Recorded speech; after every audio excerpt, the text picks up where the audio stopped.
कि ये इस सरकार का अंतिम बजट है, आखिरी बजट है। मैं इस बजट को अमीरों के लिए पेश किया गया बजट कहूंगा। इसमें गरीबों के लिए कुछ है ही नहीं। देश ये कैसा बनाया आपने, लूट कर पैसा बनाया आपने।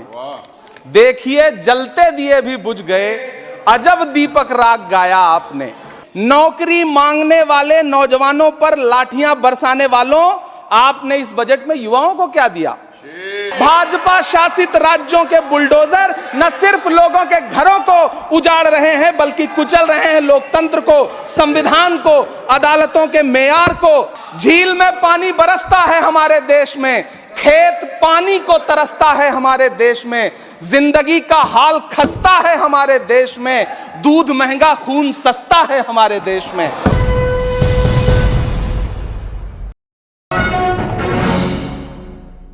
मैम, प्रधानमंत्री जी की सैकड़ों बार थपथपाई गई मेज के बीच अंतरिम बजट पेश किया गया और बड़े बड़े दावे किए गए।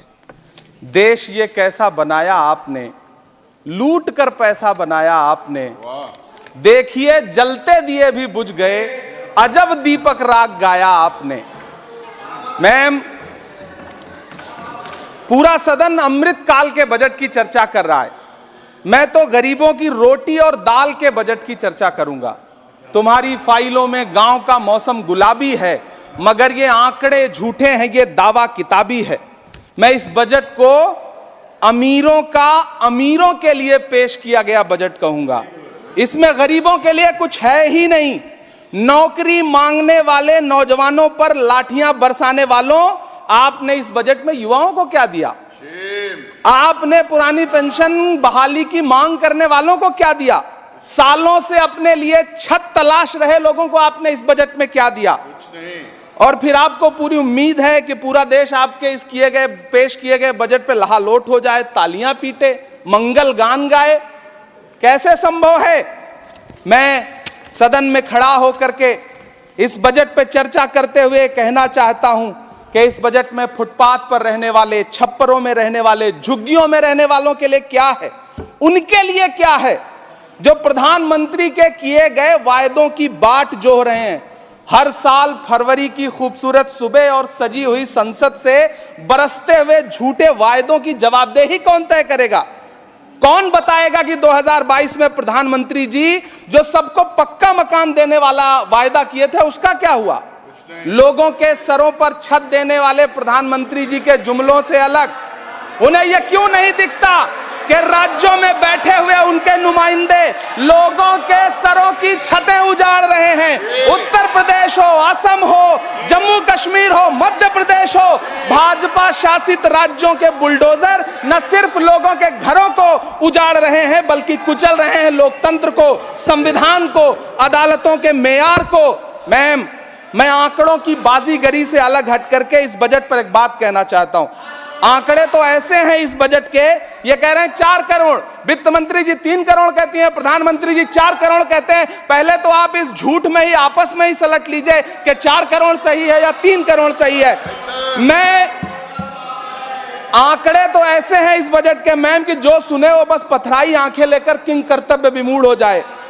लेकिन झील में पानी बरसता है हमारे देश में, झील में पानी बरसता है हमारे देश में, खेत पानी को तरसता है हमारे देश में, जिंदगी का हाल खस्ता है हमारे देश में, दूध महंगा खून सस्ता है हमारे देश में। मैम, रोजगार, महंगाई, किसान, मनरेगा, पेट्रोल डीजल के दाम, गैस सिलेंडर के दाम, फसलों की एमएसपी की गारंटी, इन सब जन सरोकार की बातों से इस बजट का कोई लेना देना नहीं। हमारे ट्रेजरी बेंच के साथी हंगामा कर रहे हैं। मैं तो कहना चाहता हूं मैम, वो एक बार इनके एक नेता एक गांव में गए और उन्होंने गांव में कहा कि गांव वालों आओ, मैं तुम्हारी समस्याएं समाप्त करना चाहता हूं। गांव वाले इकट्ठा हो गए। नेताजी ने गांव वालों से कहा बताओ तुम्हारी 2 समस्याएं बताओ, मैं दोनों समस्याओं का यहीं पे समाधान करूंगा। तो गांव वालों ने कहा साहब हमारी पहली समस्या है कि हमारे यहाँ कोई हॉस्पिटल नहीं है। तो नेताजी ने मोबाइल निकाला, कहीं फोन मिलाया और मिला के फोन पे पता नहीं क्या कुछ कहा कि यहाँ गांव में हॉस्पिटल नहीं है, हॉस्पिटल तुरंत, यहाँ हॉस्पिटल चाहिए।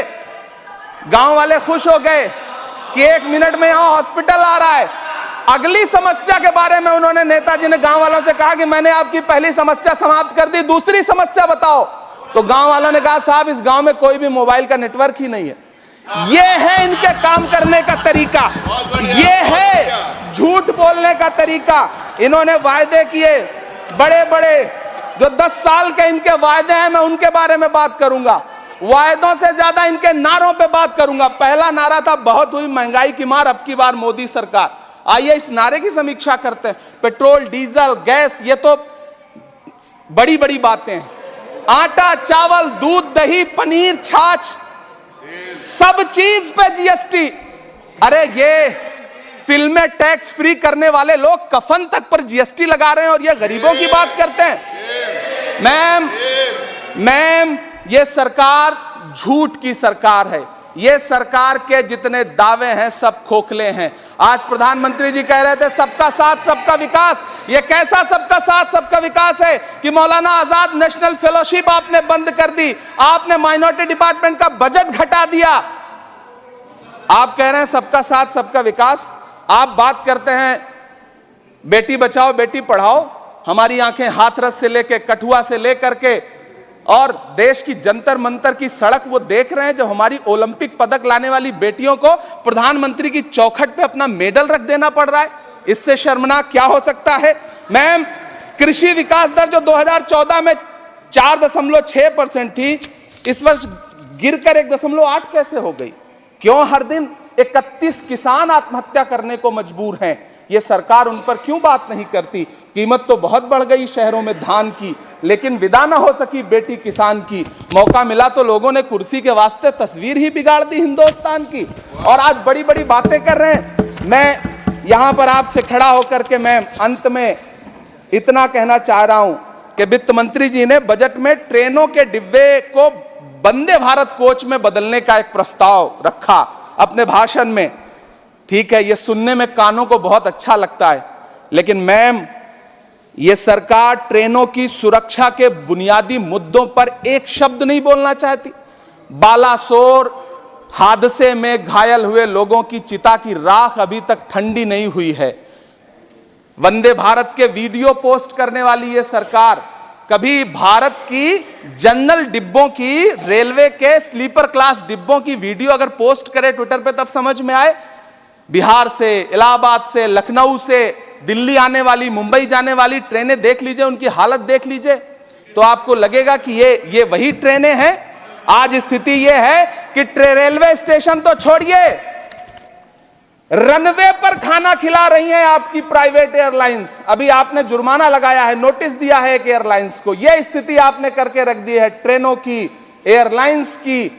ऐसे में मैम कागजों पर तो आप कितना भी वंदे भारत और बुलेट ट्रेन सर पर दौड़ा लीजिए, लेकिन असल में भारत की ट्रेनों की डिब्बों की सवारियों की हालत देखने लायक है। अगर सरकार खुली आंखों से उसे देखना चाहे तो देखे और उनकी स्थिति सुधारे।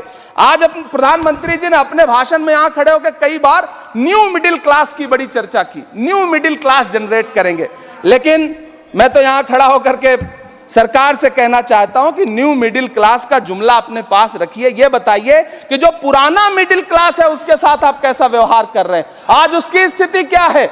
आप अमीरों के कर्जे माफ कर रहे हैं, उद्योगपतियों के कर्जे माफ कर रहे हैं, और यहां स्थिति यह हो गई है कि जो मिडिल क्लास, उसकी जो रोजमर्रा की जरूरत की चीजें हैं उस तक पर आपने जीएसटी लगा रखी है। आप फिल्में टैक्स फ्री करते हैं, लेकिन स्टूडेंट्स के प्रतियोगी परीक्षाओं के फॉर्म की फीस नहीं माफ कर सकते। आपको बाकी जगहों पर टैक्स लेना है, हर जगह टैक्स लेना है। मिडिल क्लास से आपका कोई रिश्ता नहीं। मिडिल क्लास तो आपसे कह रहा है कि मोहब्बत, भाईचारे के दीवाने दिन ही लौटा दो, वो सस्ती दाल सब्जी के सुहाने दिन ही लौटा दो। ये अच्छे दिन तो अंबानी अडानी को मुबारक हो, हमें ऐसा करो साहब पुराने दिन ही लौटा दो। वो पुराने दिन जो बहुत अच्छे थे, वो पुराने दिन जहां लोग एक दूसरे से मिलजुल करके रहते थे। मैम इलाहाबाद, दिल्ली, कोटा जैसे शहरों में छोटे छोटे कमरों में अभावों के साथ पढ़ाई कर रहे युवा किताबों के साथ गल चुके हैं। उनके हिस्से अधेड़ अवस्था तो आई है, लेकिन नौकरी और रोजगार नहीं आया। हर साल 2 करोड़ नौकरियां देने का दावा करने वाली यह सरकार 10 साल में युवाओं को नौकरियां नहीं दे पा रही है। 20 करोड़ नौकरियों का बोझ है इस सरकार के कंधे पर, और 2024 में देश देखेगा कि उन्हीं 20 करोड़ नौकरियों के बोझ तले दबकर बैठ जाएगी यह सरकार। यह देश देखेगा, क्योंकि जिस ओर जवानी चलती है उस ओर जमाना चलता है। देश का युवा नाराज है, देश का युवा गुस्से में है। ऐसे में उसकी पीड़ा को इस बजट में कहीं भी आवाज देने की कोशिश नहीं की गई।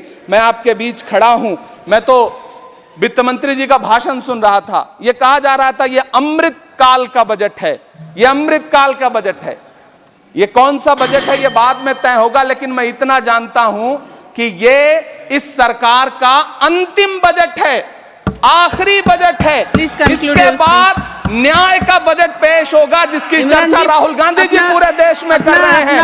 न्याय का बजट, 5 न्याय, महिलाओं के लिए, युवाओं के लिए, सामाजिक न्याय की बात जिसकी चर्चा पूरे देश में राहुल गांधी जी कर रहे हैं, वो न्याय का बजट पेश होगा अगली बार। ये इस सरकार का अंतिम बजट है, अंतिम बजट है। अमृत काल में गरीबों की रोटी और दाल के लिए इस बजट में कोई प्राविधान नहीं है, कोई चर्चा नहीं है। बहुत बहुत धन्यवाद। Thank you.